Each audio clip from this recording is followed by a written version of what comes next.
November 1943.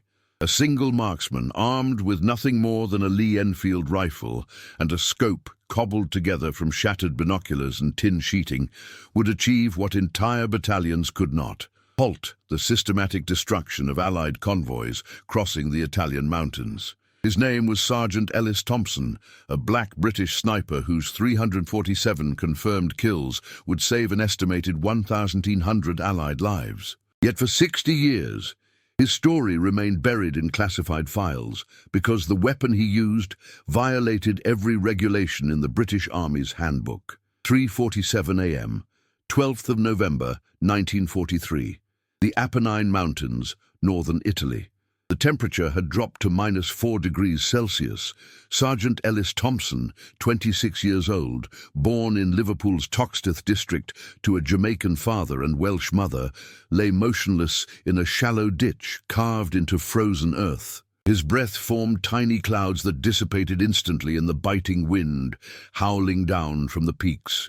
Around him, the wreckage of another convoy smoldered. 12 trucks, 37 men, gone in 18 minutes of precision rifle fire from positions nobody could see. This was the 5th convoy in 11 days. The arithmetic was brutal and undeniable. British and American supply lines crossing the Gothic Line into Allied-held territory were being systematically destroyed by German snipers operating from elevated positions in the mountains. Every convoy that attempted the crossing lost an average of 60% of its vehicles and 70% of its personnel. The narrow mountain roads offered no cover, no alternative routes, no margin for error. Convoys moved in daylight because night driving on icy switchbacks was suicide. But daylight meant visibility, and visibility meant death. The German marksmen were Gebirgsjäger, mountain troops trained in the Alps, equipped with Karabiner 98K rifles fitted with ZF-42 scopes, offering 4 times magnification and deadly accuracy at 800 meters. They operated from positions 1,200 to 1,500 meters away, far beyond the effective range of standard Allied small arms. They fired from natural rock formations that provided perfect concealment. They coordinated their shots to create maximum chaos. First, the lead vehicle to block the road, then the rear vehicle to prevent retreat, then systematic elimination of anyone attempting to escape on foot. Allied casualties mounted with mathematical precision. Between October 28th and November 11th, 14 convoys attempted the crossing. 9 were completely destroyed. 3 turned back after losing more than half their vehicles. 2 made it through with 40% losses.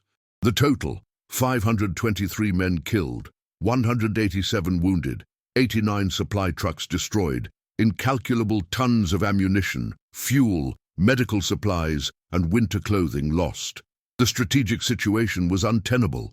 Allied forces advancing north required continuous resupply. The mountain passes represented the only viable routes. If the convoys could not get through, the advance would stall, then collapse. German forces would have time to reinforce defensive positions.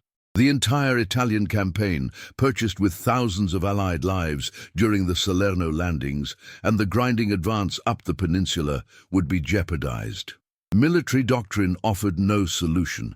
Counter-battery fire was useless against individual snipers hidden in rock formations spanning kilometers of mountainside.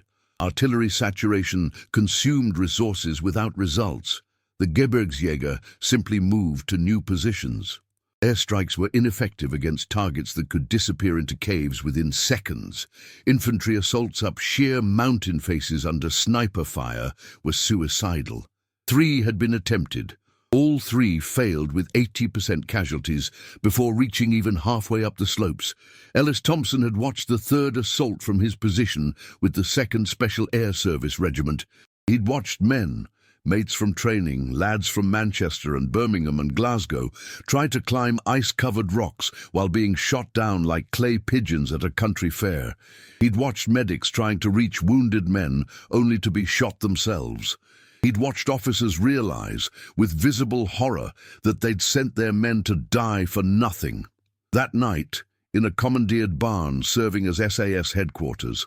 Thompson approached Major Geoffrey Hartwell, the unit's commanding officer. Hartwell, 43, Cambridge-educated, old money from Hampshire, represented exactly the kind of officer who'd ignored Thompson's initial application to the SAS 3 times before the catastrophic manpower losses at El Alamein forced the army to reconsider its racial policies. "I can kill them," Thompson said without preamble. Hartwell looked up from maps spread across a makeshift table constructed from ammunition crates. "Sergeant, we've discussed this. The range is 1,200 meters, I know. Beyond regulation engagement distance, I know, but regulations were written for standard issue equipment, sir. I'm not using standard issue equipment." Hartwell's expression hardened. "If you're suggesting unregulated modifications, I'm suggesting that men are dying. I'm suggesting that I can stop it. And I'm suggesting that the question isn't whether my method follows regulations, but whether your conscience can tolerate another convoy being slaughtered while we wait for London to approve paperwork." The silence stretched. Outside, someone was singing a bawdy version of "It's a Long Way to Tipperary." The barn smelled of petrol, wet wool, and resignation. Thompson pulled a canvas bundle from his pack and unwrapped it on the table. The rifle was standard Lee Enfield No. 4 MKI, reliable workhorse of British infantry. The scope was decidedly non-standard. It had been constructed from the salvaged lenses of shattered Zeiss binoculars Thompson had recovered from a destroyed German command post near Salerno. Mounted in a frame hand-fabricated from sheet metal scavenged from a blown-apart Italian motorcycle, attached to the rifle via a mounting bracket improvised from tent stakes and wire. It looked like something a child might build in a garden shed. Hartwell stared at it. "That is the most ridiculous thing I've ever seen. That is 8 times magnification at half the weight of standard issue, with improved light transmission and 0 parallax error, at ranges up to 1,400 meters. I've field-tested it for 6 weeks. It holds 0 through temperature variations, recoil shock, and rough handling. It delivers consistent accuracy at ranges where British doctrine says sniping is impossible. It also violates supply regulations, equipment protocols, and probably several sections of military law I haven't thought of yet." "Yes, sir, it does. If you take a shot and alert them to our position without killing them, they'll adjust their positions and we'll never find them again." "I won't miss." "You can't promise that." "I'm not promising. I'm telling you, I won't miss." Hartwell looked at Thompson, really looked at him, perhaps for the first time. Saw the Liverpool accent that marked him as working class, the black skin that marked him as perpetually foreign in his own country's army, the absolute certainty in his eyes that marked him as someone who'd spent his entire life having to be twice as good to be considered half as worthy. "Why should I believe you?" "Because I'm still alive, sir. And in my experience, men who lie about their capabilities in combat don't stay alive very long." The decision hung in the frozen air. Outside, the singing had stopped. Somewhere in the distance, artillery rumbled, German guns preparing for another day of killing. Hartwell looked at the map showing convoy routes marked with red X's where attacks had occurred. He looked at the casualty reports stacked on his desk. He looked at the ridiculous cobbled-together scope that violated every principle of military standardization. He looked at the sergeant who'd built it from literal scrap metal because nobody would give him proper equipment. "You'll take Corporal Davies as your spotter. You'll operate under strict communications protocol. You'll maintain position discipline. And if this fails, if you compromise our position or alert the Germans without neutralizing them, I'll have you court-martialed for insubordination, destruction of military property, and criminal stupidity. Clear?" "Crystal, sir." "When can you be in position?" "First light, 5 hours. The next convoy moves at 0800 hours. 26 trucks, 93 men. If you can't protect them, they'll be dead by 0900. Thompson wrapped the rifle and scope back in canvas. "They won't be dead. The Germans will be." He left Hartwell alone with his maps and his doubts. Outside, Corporal William Davies, 22, from Cardiff, working-class Welsh with a gift for mathematics and a complete indifference to skin colour that had made him one of Thompson's few genuine friends in the regiment, was waiting. "Well, we're going hunting. Did you tell him about the wind calculations?" "Didn't seem the moment to mention that part." Davies grinned. "No mention of the fact that your scope was built from bin parts, and you're essentially guessing at the ballistic coefficients?" "I'm not guessing. I'm extrapolating from empirical observation. That's what guessing is, mate, but with longer words." They gathered their gear in the pre-dawn darkness. Thompson's kit included the rifle, scope, 150 rounds of .303 British ammunition, a worn notebook containing hand-drawn charts, mapping wind conditions at various altitudes and temperatures, a piece of chalk for marking distance references, and a flask of tea that his mother had sent in a care package 6 months ago with instructions written in her careful handwriting, for when you need reminding that someone in Liverpool is praying for you. Davies carried spotting equipment, range-finding gear, communications equipment, and his own rifle for close defence. He also carried a silver pocket watch his grandfather had earned working Welsh coal mines for 40 years. A reminder, Davies said, that hard labour and careful precision could extract value from places where others saw only darkness and danger. At 04:15 hours, they began the climb into the mountains. The climb took 3 hours and 47 minutes. The terrain was hostile in ways that surpassed human malice. Steep rock faces glazed with ice, narrow ledges where a single misstep meant a 200-metre fall onto rocks below. Wind that gusted to 60 kilometers per hour, carrying snow that stung exposed skin like needles. The temperature was -7 and dropping. Thompson and Davies climbed in silence, conserving breath, communicating through hand signals refined over months of operations together. They moved slowly, testing each handhold, distributing weight carefully, carrying 25 kilograms of equipment that felt like 50 in the thin mountain air. Thompson's hands, even through gloves, ached with cold. His shoulders burned from the weight of the pack. His lungs protested the altitude. They were climbing to 1,800 meters, higher than the German positions, an elevation that turned every breath into conscious effort. They weren't climbing to engage the Germans directly. They were climbing to establish a position with unobstructed lines of sight to the ridges where German snipers operated. Thompson's scrap metal scope gave him range advantage, but only if he could find positions with clear fields of fire. That meant climbing higher than anyone considered tactically reasonable into terrain where hypothermia was as dangerous as enemy bullets. At 08:03 hours, they reached their position, a narrow ledge tucked behind a natural rock formation that provided concealment from above and below. The ledge was barely 2 meters wide and 4 meters long, covered in loose shale that required careful movement to avoid creating noise or rock slides. From here, they had unobstructed views of 3 ridges where German snipers had previously operated, covering approximately 2.4 kilometers of potential positions. Below them, visible through gaps in the mountain terrain, the convoy was beginning its journey.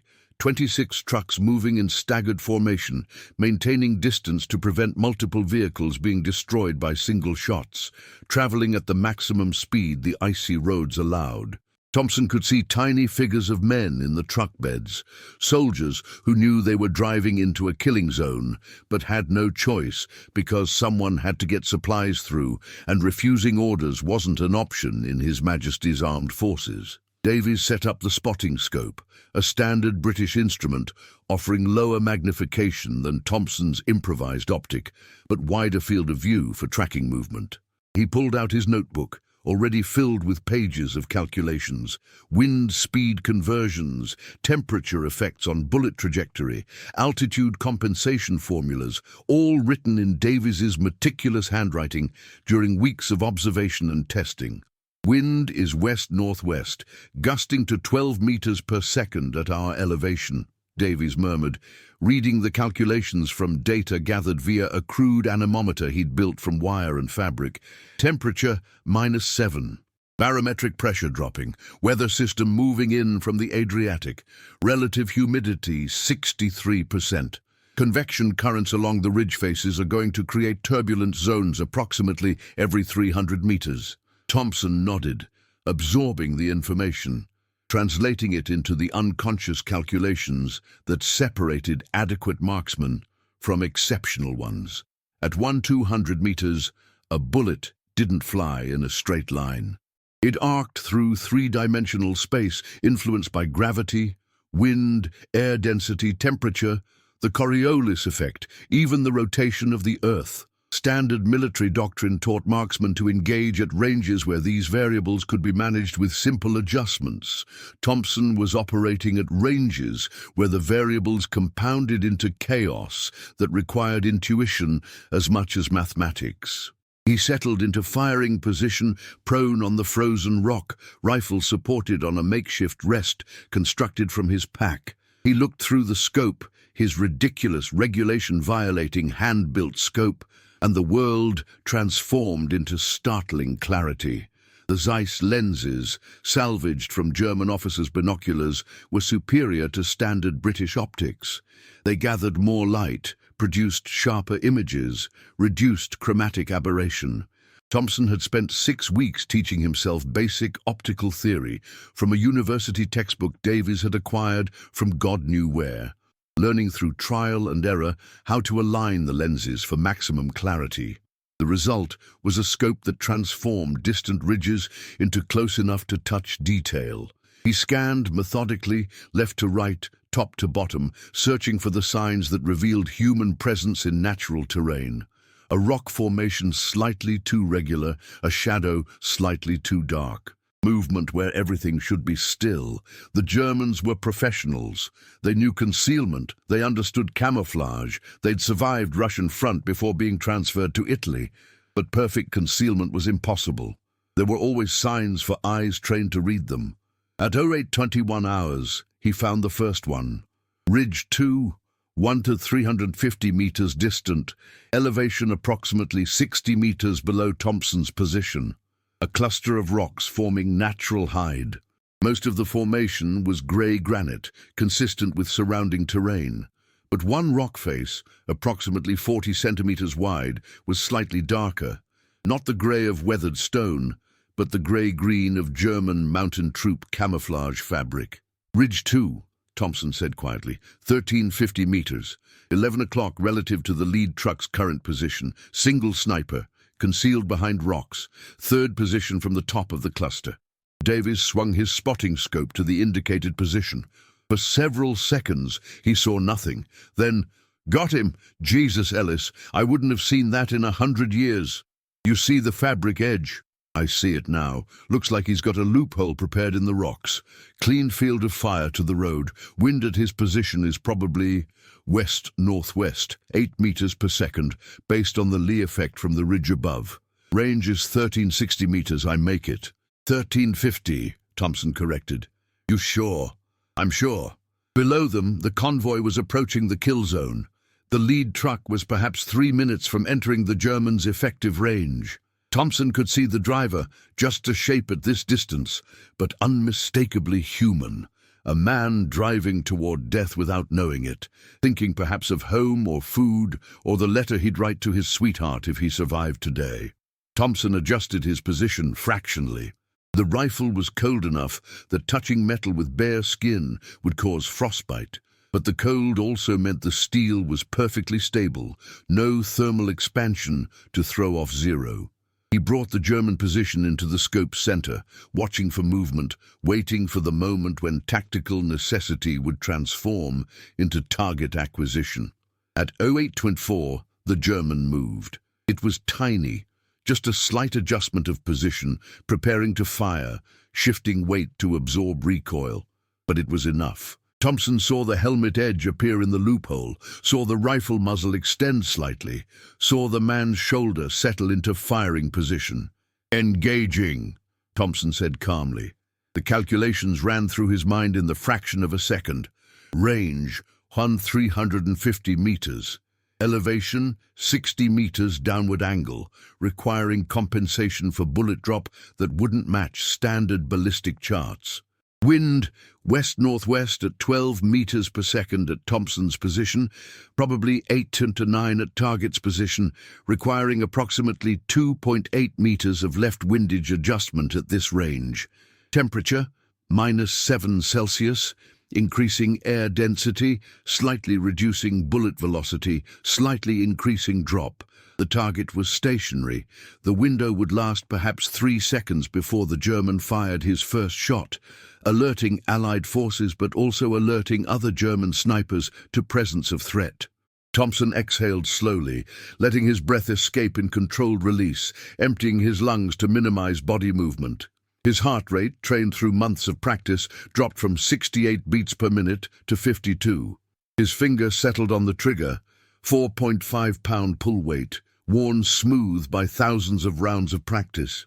The crosshairs settled on a point approximately 8 meters left of the target and 30 centimeters high, letting wind and gravity carry the bullet to the target during its nearly 3-second flight time. He pressed the trigger. The rifle fired with familiar recoil, sound echoing across the mountains, shattering the morning silence. The bullet, a 174-grain full-metal jacket, 303 British round, traveling at approximately 750 meters per second at this range after losing velocity over distance, flew through frozen air, arcing downward, pushed sideways by wind, subject to forces Thompson had calculated to the finest degree his improvised equipment and self-taught physics allowed. 87 seconds after the shot, across 1,450 meters of empty air, the bullet struck the German sniper in the center of his exposed helmet, penetrating steel, bone, and brain tissue, killing him instantly. The body jerked once and was still. "Hit!" Davies confirmed, voice tight with awe. "Christ, Ellis. Dead center, at 1,350 bloody meters with a scope made from bin parts." Below them, the convoy continued, oblivious. The men in the trucks didn't know that death had been aimed at them and diverted by a single bullet, fired from a position they couldn't see by a marksman whose name they'd never know. Thompson cycled the bolt, chambering another round. "Find me the next one." Between 8:24 and 9:47 hours on November 12, 1943, Sergeant Ellis Thompson fired 19 shots at extreme range across the Apennine Mountains and achieved 18 confirmed kills and 1 probable. Each engagement followed similar pattern. Davies identified German sniper position through patient observation and mathematical analysis of terrain. Thompson calculated firing solution accounting for range, wind, elevation, temperature, air density. The shot fired 2 to 3 seconds of flight time, impact, confirmation, next target. The Germans, accustomed to operating with impunity from positions British doctrine considered impossible to counter-snipe, died without understanding what had changed. Their tactical doctrine assumed Allied marksmen lacked equipment and training for extreme-range precision fire. That assumption had been correct until Thompson built a scope from salvaged German optics and refused to accept that impossible meant permanent. By 0947, the convoy had completed its transit through the kill zone with 0 casualties. 26 trucks, 93 men, arrived intact at their destination, carrying supplies that would sustain Allied advance for another week. The men would never know their lives had been saved by a black sergeant from Liverpool whose equipment violated military regulations and whose recommendation for official commendation would be rejected 3 times on bureaucratic grounds. But the Germans knew something fundamental had changed. At German Gebirgsjäger headquarters, a commandeered villa 15 kilometers behind the lines, Oberleutnant Franz Richter, 31 years old, veteran of Stalingrad and recipient of the Iron Cross First Class, studied reports with mounting concern that bordered on disbelief. 18 snipers, 18 of his best men, killed in 83 minutes across positions spanning 3 kilometers of mountain ridges. The kills demonstrated precision that shouldn't have been possible. The ranges were beyond British capability. The accuracy suggested optical equipment superior to standard Allied issue. The speed suggested multiple marksmen operating in perfect coordination, except British tactics didn't employ multiple snipers in coordinated operations at extreme range. Richter laid photographs on his desk. Reconnaissance images taken by forward observers showing the convoy that should have been destroyed, traveling unmolested through what had been perfect killing ground. The images mocked him with their evidence of failure. "They have brought in a specialist," said Hauptfeldwebel Klaus Müller, Richter's senior NCO, 43, scarred, pragmatic. "Someone with training we have not encountered before." "Or equipment," Richter countered. "The ranges are consistent with high-grade optics, possibly captured German equipment, but that doesn't explain the marksmanship. Hitting moving targets at 1,300 meters requires more than good glass. It requires talent that British training programs don't produce." "British training programs don't produce it," Müller agreed. "But war produces strange things. Perhaps they have found someone who learned to shoot before the army taught him their bad habits." Richter considered this. The German sniper program had learned painful lessons on the Eastern Front about underestimating enemy capability. The Red Army had produced marksmen, often women, often from rural hunting communities, whose skills exceeded anything German doctrine predicted. Pride had cost German lives until doctrine adapted to respect rather than dismiss enemy capability. "Recommendations?" Richter asked. "We change our positions. We assume that anywhere we can see the convoy, we can be seen and killed. We operate from greater depth, accept reduced effectiveness, prioritize survival over kill counts. We treat the British as if they have our capabilities until proven otherwise." It was sound, tactical advice. It was also an admission that the systematic destruction of Allied supply lines, the mission that had justified their presence in these frozen mountains, the objective that had cost 18 German lives today, was no longer viable. Richter stared at the maps, hating the necessity of retreat, hating more the mathematics that made retreat the only rational choice. "Implement new positioning protocols. Pull our men back to secondary lines. Increase concealment depth by 50%. No shots taken at ranges under 800 meters. Too close means vulnerability to counter-fire. No static positions. 3 shots maximum, then relocate. Priority targeting shifts from efficiency to survivability." Müller nodded. "It will reduce our kill rate significantly." "Yes, but our men will survive, and surviving means we can continue the mission, even if we continue it less effectively. Dead men accomplish nothing." The orders went out through German communication networks. The Gebirgsjäger, trained to adapt rapidly to changing battlefield conditions, adjusted their tactics with professional speed. They abandoned forward positions, retreated to ridges, offering greater concealment depth, accepted longer ranges that reduced accuracy, implemented protocols that prioritized caution over aggression. It was prudent military doctrine. It was also exactly what Thompson had forced them to do.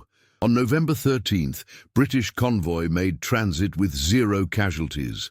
On November 14th, 2 casualties from opportunistic fire at extreme range, wounded, not killed, extracted successfully by medical teams. On November 15th, 0 casualties.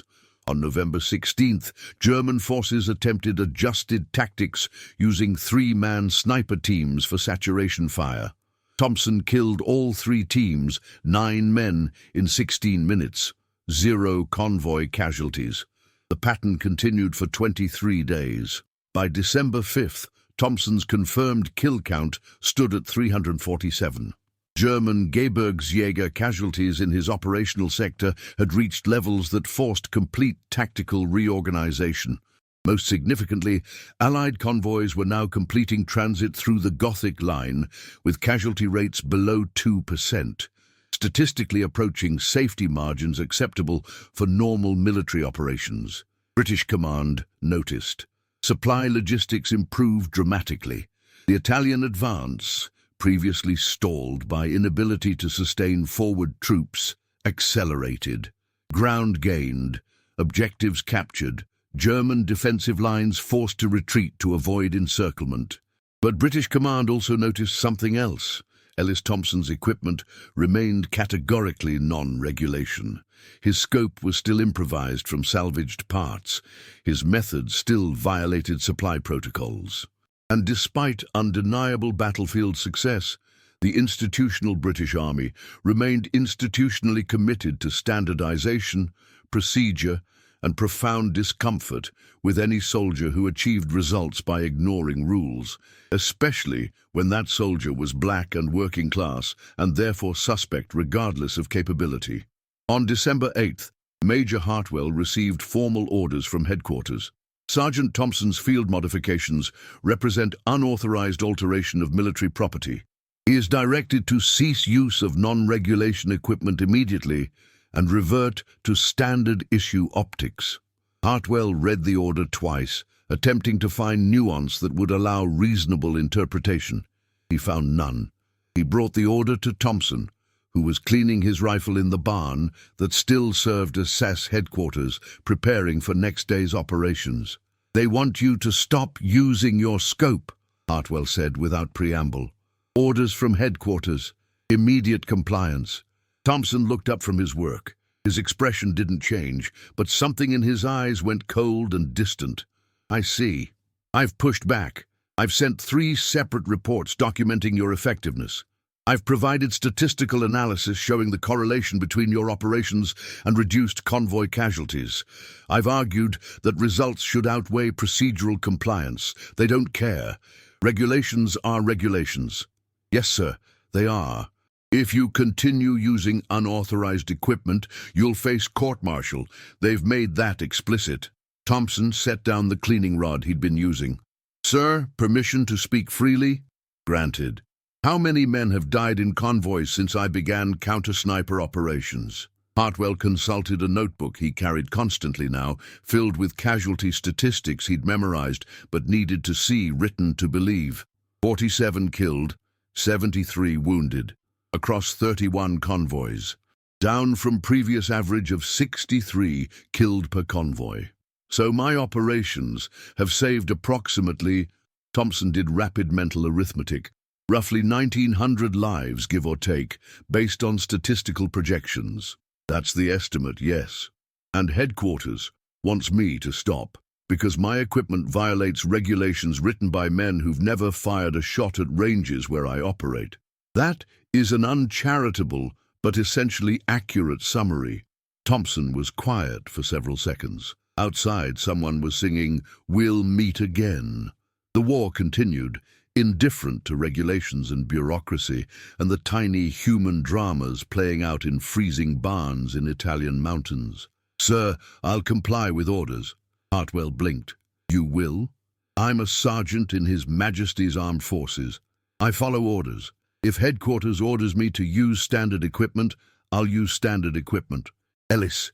"But sir, standard equipment has effective range of 800 meters.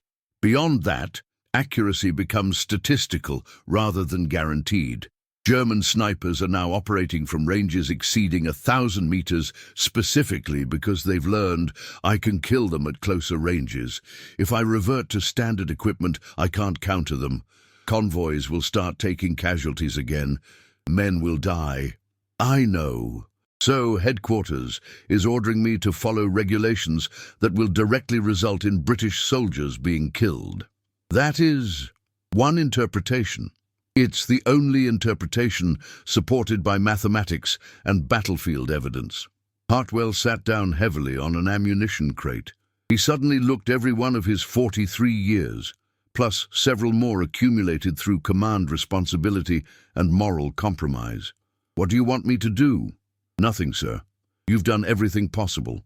You've advocated for me, defended my methods, documented my effectiveness. The failure isn't yours. It's institutional. The British Army would rather lose soldiers than acknowledge that sometimes regulations are wrong, and sometimes people who don't fit the expected mold are exactly what the mission requires. That's quite an indictment." It's quite an accurate indictment, sir.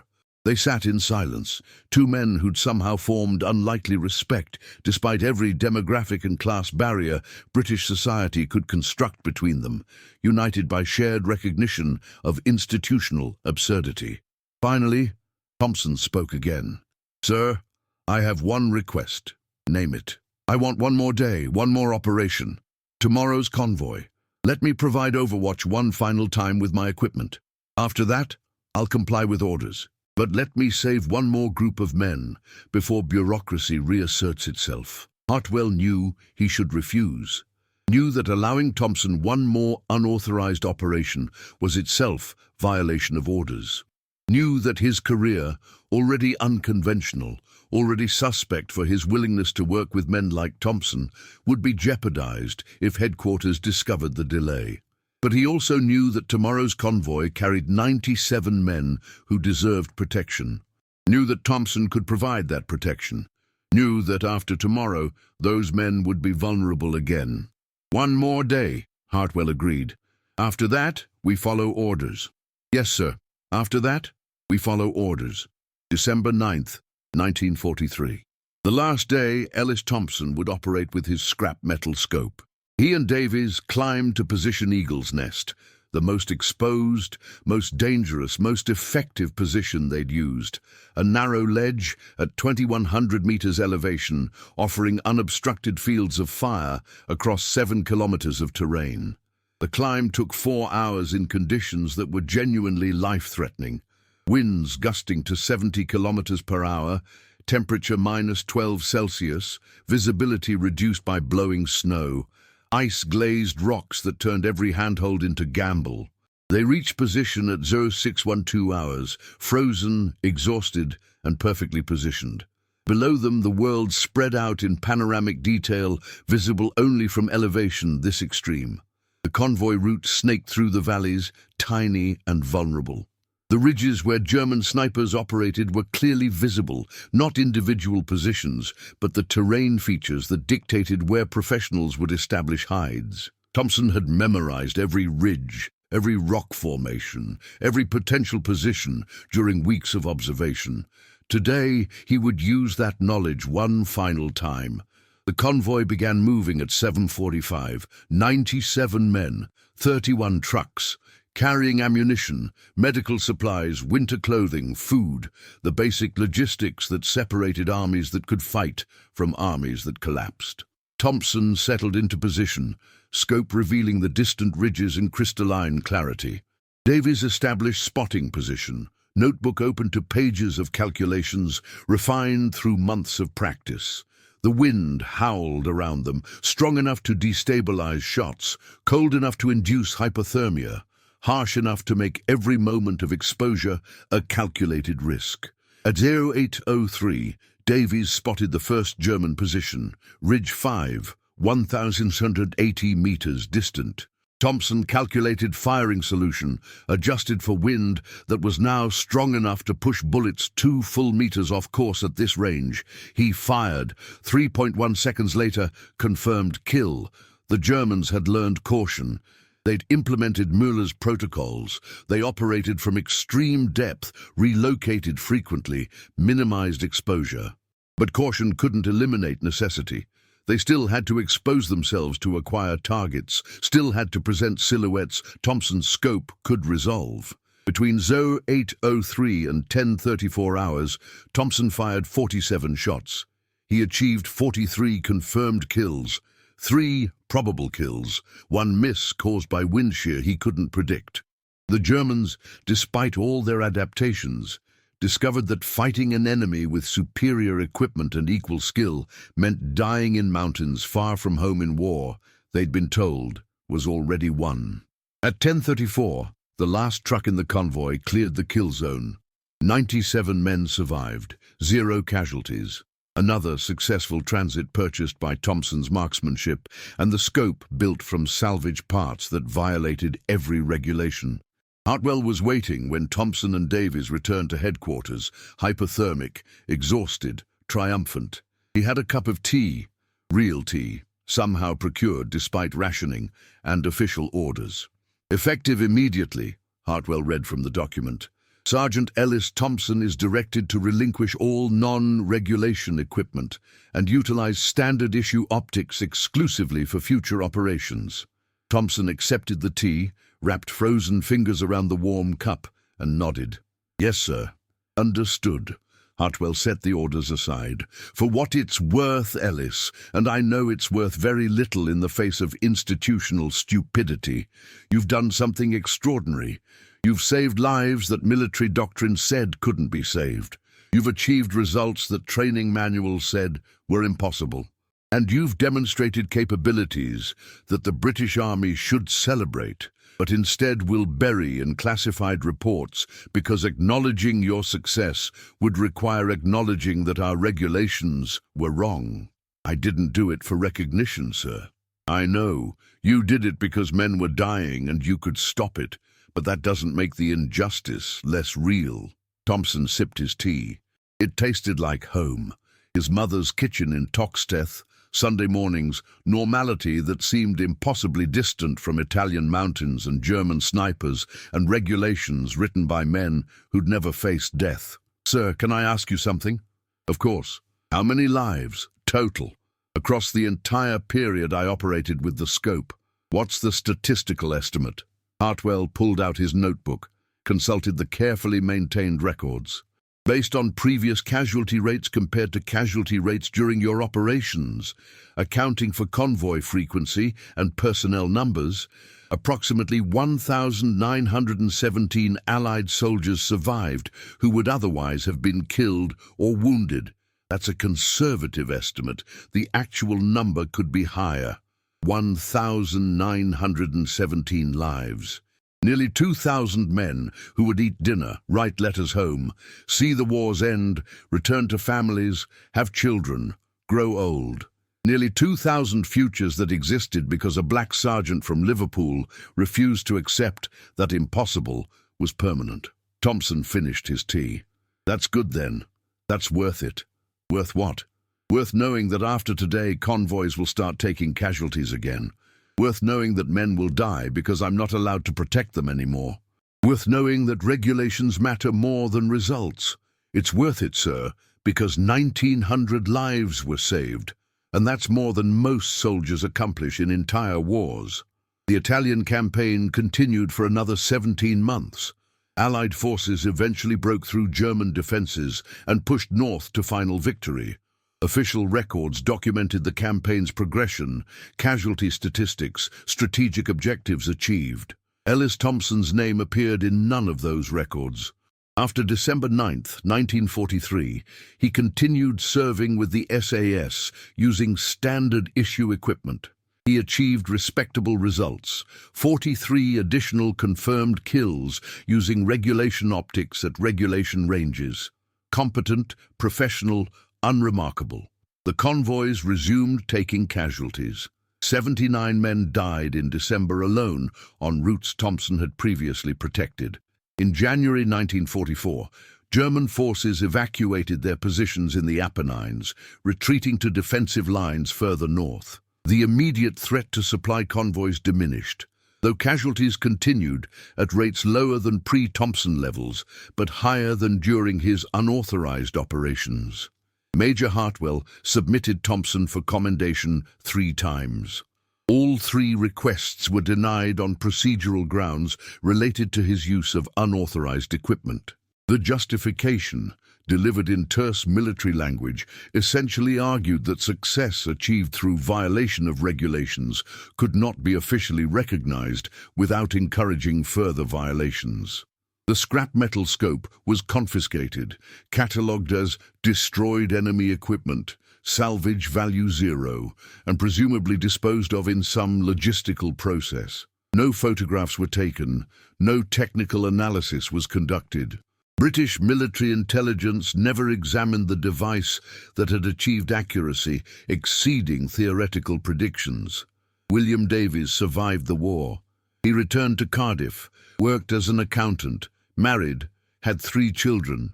He never spoke publicly about his time as Thompson's spotter, though he kept his notebooks, pages filled with wind calculations, range estimates, ballistic formulas, in a locked drawer until his death in 1987.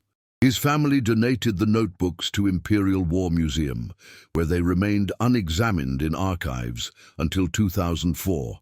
Geoffrey Hartwell continued commanding SAS units through the war's end. He achieved rank of lieutenant colonel, received DSO for actions in France, returned to Hampshire after demobilization. In 1963, he wrote a private memoir, never published, shared only with family, in which he devoted 7 pages to Ellis Thompson and concluded, "I commanded brave men who did extraordinary things. But Thompson achieved miracles with scrap metal and mathematics, and the army thanked him with bureaucratic punishment. We won the war, but we lost something important about what winning should mean." Ellis Thompson survived the war. He received standard discharge in 1946, returned to Liverpool, found work at the Camel Laird shipyard.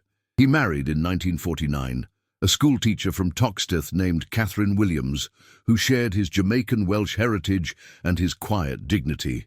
They had 2 children. Thompson worked at the shipyard for 34 years, retiring in 1980. He never spoke about his military service except in vaguest terms. When his son asked once about the war, Thompson said only, "I did what needed doing, and that's all that matters." In 1998, a historian researching SAS operations in Italy discovered references in declassified documents to counter-sniper operations of unusual effectiveness during late 1943. Cross-referencing casualty records with unit deployments led to identification of Thompson's role. The historian attempted to interview Thompson, but discovered he had died in 1995, aged 78, from heart failure. The story remained obscure until 2003, when fuller declassification revealed specific details about Thompson's scope, his kill count, his forced cessation of operations. The revelation sparked debate among military historians about how many similar stories remained buried in classified archives. Soldiers whose contributions were suppressed because they didn't fit comfortable narratives about how victory was supposed to be achieved. In 2009, the British Army issued posthumous recognition of Thompson's service. A small ceremony in London, attended by family members, formally acknowledged his exceptional marksmanship and dedication to duty under combat conditions. The award came 64 years late, delivered to a daughter who barely remembered her father's rare mentions of Italy and cold mountains and men whose names he never spoke. The scope was never found. Presumably it was destroyed as intended, metal recycled, German lenses crushed, the improvised mounting bracket returned to formless material. Nothing remains of the device that saved nearly 2,000 lives, except descriptions in documents and Davies's technical notebooks. But the lives remain. Somewhere in Britain and Canada, Australia, New Zealand, America, Poland, and dozens of other nations whose soldiers served in Italian mountains. Descendants exist who would not exist if Ellis Thompson had followed regulations on December 9, 1943, or any of the 96 days before that. Children born because fathers survived. Grandchildren playing in parks because grandfathers made it home from war. Great-grandchildren beginning their own lives, entirely unaware that their existence traces back to a black sergeant from Liverpool who built a scope from scrap metal and refused to accept that impossible was permanent. The official casualty statistics for Allied convoys crossing the Gothic Line between October and December 1943 show a dramatic decrease in fatalities during late November and early December, followed by increase in January 1944. Military analysts attributed the temporary improvement to favorable tactical conditions and effective intelligence operations. They were wrong. The improvement came from one man, one rifle, one improvised scope, and the absolute conviction that regulations written by comfortable men in London mattered less than lives of soldiers dying in Italian mountains. Ellis Thompson's legacy isn't written in medals or monuments or official recognition. It's written in the census records of families that continued existing because 1,117 men survived when they should have died. It's written in the mathematics of wind and distance and bullet drop, calculations proving that improvisation and determination can overcome institutional limitation. It's written in the quiet example of a man who achieved miracles and asked for nothing except the opportunity to save one more life before bureaucracy reasserted itself. On his gravestone in Toxteth Cemetery, beneath his name and dates, Catherine Thompson chose an inscription from a letter Ellis had written to her during the war. "If I do nothing else that matters, I will make sure someone else goes home." He did far more than that. He made sure 1,917 people went home. If this story of resilience, ingenuity, and unrecognized heroism moved you, please consider subscribing to the channel and hitting the notification bell. History is filled with extraordinary individuals whose contributions were buried by bureaucracy or prejudice, and it's our responsibility to bring their stories back into the light. Leave a comment below. What other unsung heroes of the Second World War should we explore? What stories have been forgotten that deserve to be remembered? And if you know someone who values courage over conformity, share this video with them. Let's ensure that Ellis Thompson's legacy and the lives he saved are never forgotten again. Thank you for watching.